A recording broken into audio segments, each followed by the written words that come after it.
What is going on? Putting Mom in a storage shed? Oh, that? Well, I got tired of taking care of her. I can't help it, okay? What? Are you kidding me? It was when I visited my mother-in-law at her house to take her to the hot springs that we found her in a pitiful state, trembling in the storage shed. Speechless at my sister-in-law's inhumane actions and the appalling conditions she forced on my mother-in-law, little did I know that divine retribution was about to befall my sister-in-law. I am a 46-year-old housewife. My husband is also 46, and we have a son. Our son has started living on his own as he's decided to go to college in a different state. I thought he'd go to a local university and we'd live together for a few more years even after he started working. But children leave their nest earlier than their parents expect. Earlier than anticipated, my husband and I suddenly found ourselves freed from parenting and had some spare time between just the two of us. How about we go on a spa vacation this long weekend? My husband's been coming home early lately, possibly due to recent changes in the work culture. It also seems like he's been going out for drinks a lot less. Oh, that sounds great. Our first trip alone since our honeymoon, right? Not just vacations, but I can't even remember going out to eat, just the two of us, since the last time in the early days of our marriage. We haven't dined out in that long. Yeah, but how about inviting your mom this time? My husband was surprised at my unexpected suggestion. We're both still in our 40s. We're still physically able to take care of my mother-in-law in case anything happens during the trip. Plus, we had declined her invitations several times since our son started grade school, citing parenting as an excuse. My husband's also been declining because of work, so without occasions like this, we might start drifting apart from her. When I explained my reasons, my husband agreed. My mother-in-law is currently living with my sister-in-law and her husband. We decided to try contacting my sister-in-law. I thought it might be better between women, so I called my sister-in-law. Perfect timing. I was wondering what to do with Mom since we were about to go on a trip. Lucky I found someone who can take care of her. We were on a speakerphone because my husband wanted to talk to his mother. Upon hearing my sister-in-law's self-centered comment, he was furious. Hey, what the hell do you mean by that? Oh, look what time it is. We are going to miss our flight. Ignoring my husband's suggestion, my sister-in-law emphasized her busyness and abruptly ended the call. What the hell is my sister doing? Is Mom okay with her acting like that? The excitement of seeing her after such a long time was overshadowed by growing anxiety. We need to go there right now. The in-laws' house is in the same city, but the area we live in is a newly developed residential area that has grown over the past 20 years. The area where the in-laws' house is located still has houses that have been standing since the 1920s. The in-laws' house was one of them, but it doesn't feel that old because it was rebuilt when my sister-in-law and her husband decided to live with my mother-in-law. After about a 20-minute drive, the roof of the in-laws' house came into view. We were able to enter the property, but the front door was locked and we couldn't get in. John knocked on the door and called out to his mom, but there was no response. I called Lisa to ask if they kept a spare key, but our calls didn't get through. Our anxiety increased as we desperately searched for a hidden key around the mailbox under the plant pots and such. It was then I spotted a figure in the corner of my eye. John was searching around the area when I saw the figure. Could it be in here? Murmuring, he looked into the shed and screamed. I rushed over and saw a person wrapped in cardboard and shivering in the shed. Mom? She was barely clothed, barefoot, with a pale face and unkempt hair.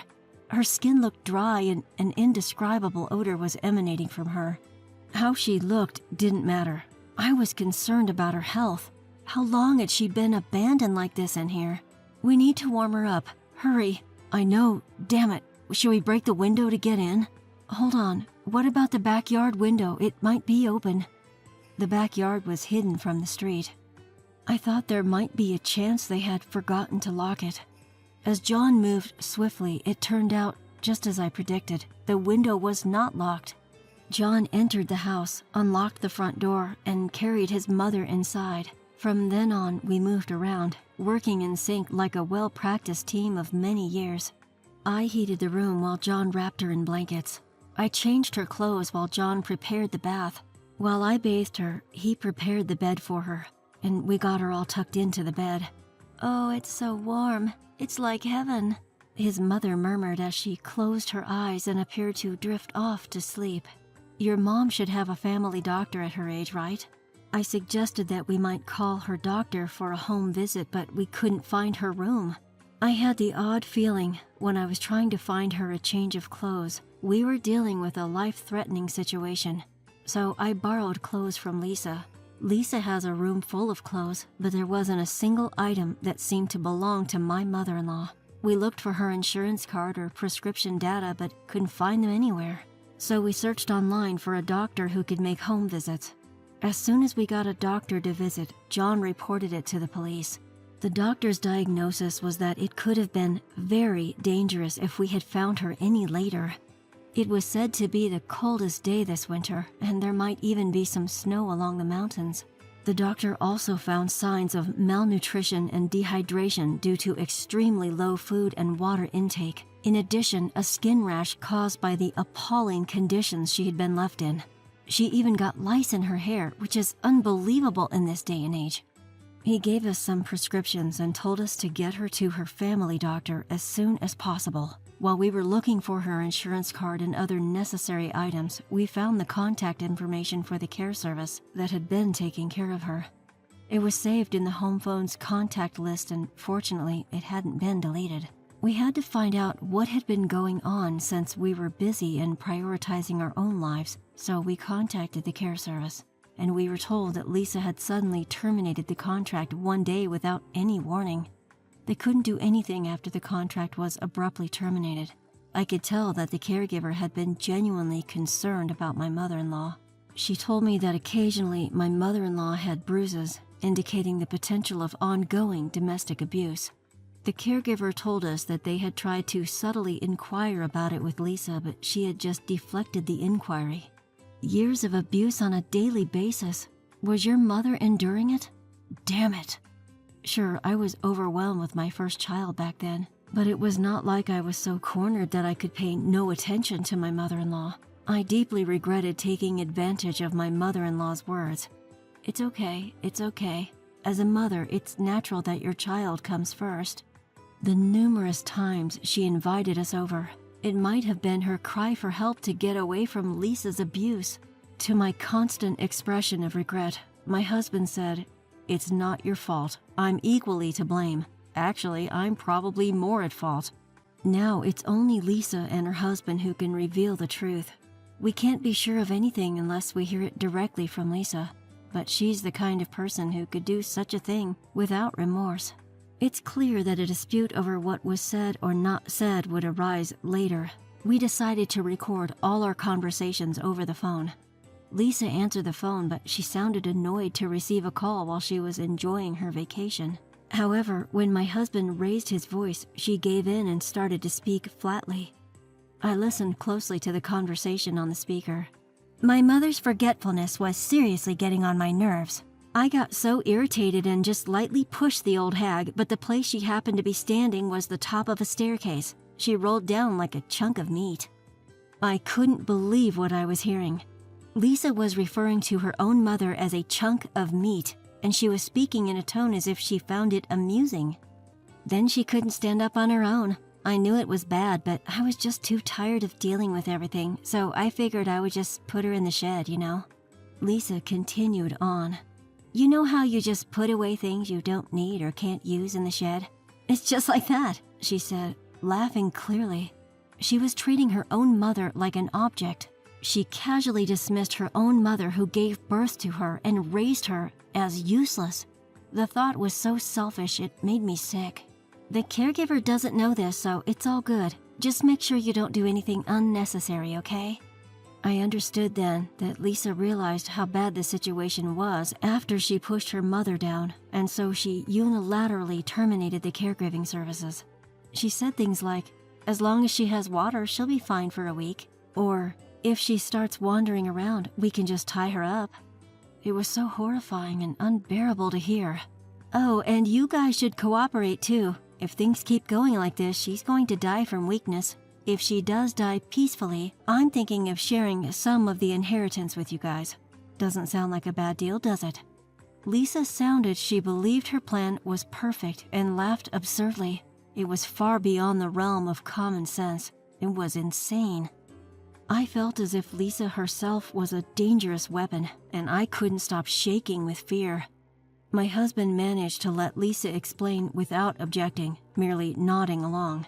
He vaguely responded to her request for cooperation, never clearly accepting or denying. He wanted to lower her guard and let her come home. This was because the police we called had already arrived there, and they were listening to our phone conversations as well. They had asked us to coax as much information out of her as possible, and to ensure not to let her escape by pretending to agree with her. John, my husband, probably wanted to outright deny and admonish what Lisa was doing. I never wanted to see his anguished face again, the one he wore, as he suppressed his emotions while listening to Lisa. I sincerely hoped we'd be out of this sadness soon. Lisa and her husband, completely unsuspecting of our collaboration with the police, enjoyed their trip to the fullest. They returned home exactly 1 week after we found out about their abuse against my mother-in-law. When I heard Lisa talk about her mother, I casually asked about their return schedule. The police were waiting to apprehend Lisa and her husband as they returned home, elated from their trip. An arrest warrant had already been issued, and they were arrested upon being shown the document. "What's going on? You're my real brother. Selling out your sister to the cops? What a lowlife you are. And you, cops, watch where you're touching me. I'll sue you, mark my words." Lisa, a middle-aged woman, spat out words like a washed-up thug.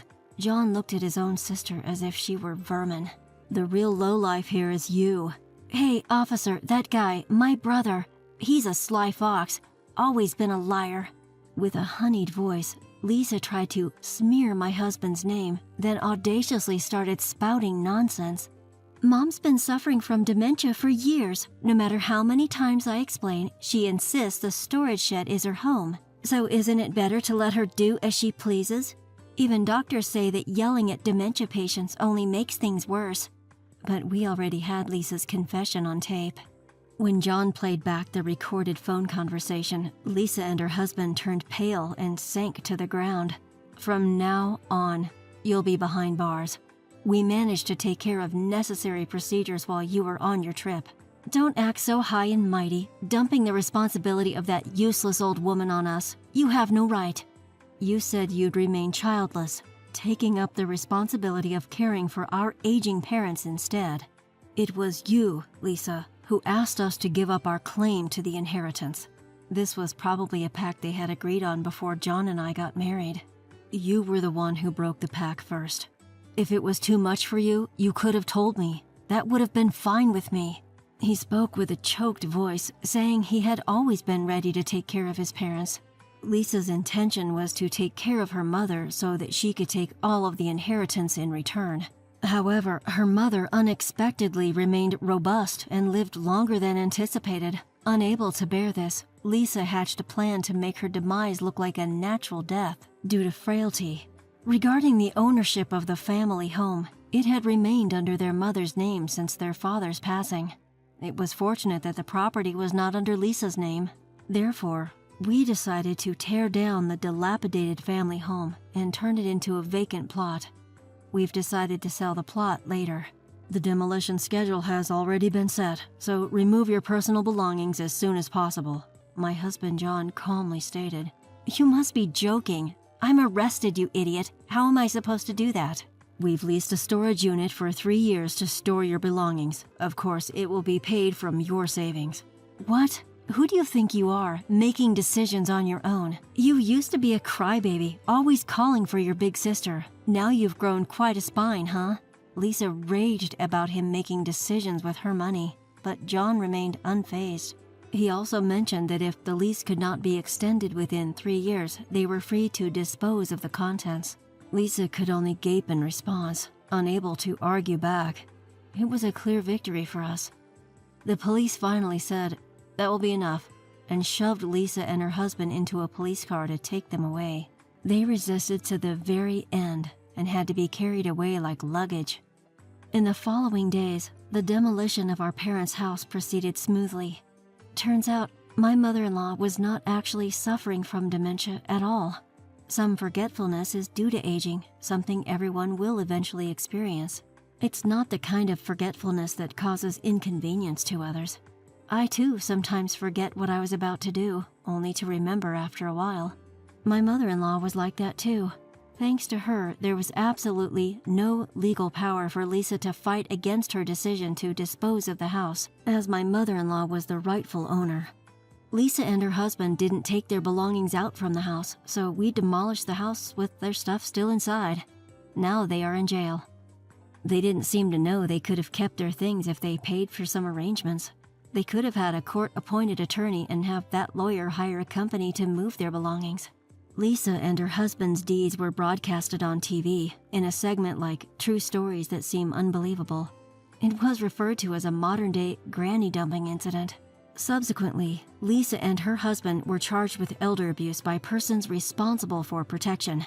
They were also proven guilty of neglect, so they would likely spend quite some time behind bars. We managed to sell the now empty plot for a high price. We also decided to sell our current house, as it stood in a location that was frequently ranked high on most desirable places to live lists.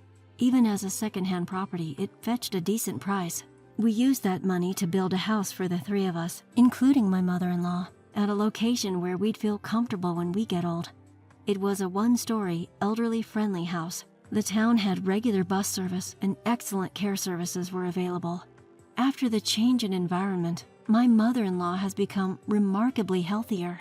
She walks with her back straight and doesn't miss her daily morning exercises. Now she enjoys tending to the home vegetable garden with me every day. We'll soon have the vegetables we grew together on our dinner table.